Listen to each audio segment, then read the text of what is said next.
Hey everybody, it's Mark Klose from Khits 96, and we're back at a very noisy Weber Chevrolet with our buddy Mike, and he's going to be talking about wintertime. Again, you have a great new car, you got to take care of the maintenance. Be ready for wintertime, Michael. What do they do? Preparation is always key. You gotta kind of plan for things that you can't control, and the biggest one in the wintertime is that frosted up windshield and your windshield washer jug. During the winter, we up our blend. We have a blend of alcohol and water and a little dye, so we know what the difference is. The alcohol content needs to go up to help us melt that junk off the windshield, because that's always an issue, and there's nothing worse than getting splashed by the car next to you and you hit that button and you hear that and you're in big trouble. Yep. The guys over there constantly have bottles of this. When we come in for our lube-on filters, we always top it off. We can actually check the quality of it, see if it's make sure it has the right freezing point. So biggest one in the world right there will get you out of a lot of trouble. Getting in and out of the car. The old days used to break the key off in the lock. Yep. Days are gone. Key fobs have two really good examples of just about everything that fits our models. But inside these guys are little batteries, and the little batteries run out of juice after a while. Most life expectancy is probably 2 years to 24 months, depending upon your use. Remote start is very important in the winter, and if this guy starts to kind of get weak on you, batteries are where it's at, and we'll show you later how to change that battery. Very simple. Wintertime, you get to see some really cool things in parking lots. My suggestion has always been on scrapers is buy the biggest honking scraper you can get your hands on. Let leverage be your buddy, because there's nothing worse, and everybody's done it, is chipping at that windshield or coming back down. The glass that we have in our new cars has never been this thin. To get the weight off the vehicle and to get safety, it's a laminate. I have a layer of glass, a little bit of plastic, and another layer of glass. Strong, but it's thin. Just realize that leverage is your buddy. No more coming in from the angles, because a lot of times folks have little teeny tiny rock chips they don't know until that 22-degree day, and if you come in from the side and hit it, you're done. Silicone spray is your buddy during the winter.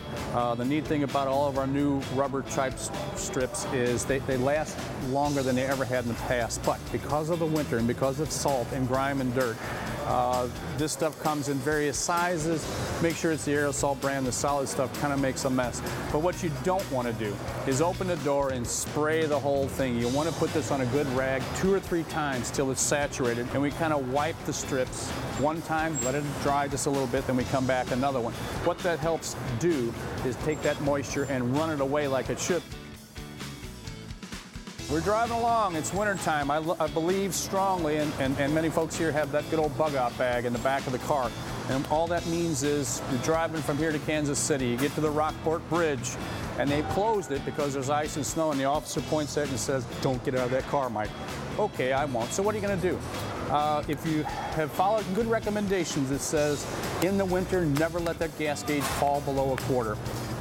Sometimes it's expense, gas has got down, but when it's cold weather, you leave St. Louis, it's 50, you get to Kansas City, it's 30. You'd wish you'd stopped in Columbia and filled it up. The average car idling burns about 1 gallon an hour. So that sounds good, but if you run it down to 1/4, and this little car has about a 15-gallon tank, you probably have about 3.5 hours worth of running. So the thing to consider is a good old bug-out bag. You don't need to get crazy. This is not survivalist times, but you want to be basics. Think about if you have the kids, maybe you have gloves, maybe you don't. Jersey gloves, buy a bag of them for $1. Sure. At least a bottle of water for each person. Energy bars are pretty good. I would say nothing with whole grain goodness or what that would move. You want protein. Had a good point about keeping gas in the tank. I tell my daughter all the time, otherwise you get the condensation and it freezes and your gas line freezes, and then you are not going anywhere. Back of a tow truck, and if it is ice and snow, AAA, these tow companies have to go when I say ice and snow, sometimes they shut down. So think about keeping the bad things down to a minimum. Beautiful. And just throw it in the back of the car. If you don't use it, then you can have a party on the energy bars. That's right. Mike, thanks, man. It's always great information. It's Mark Klose, Khits 96 at Weber Chevrolet.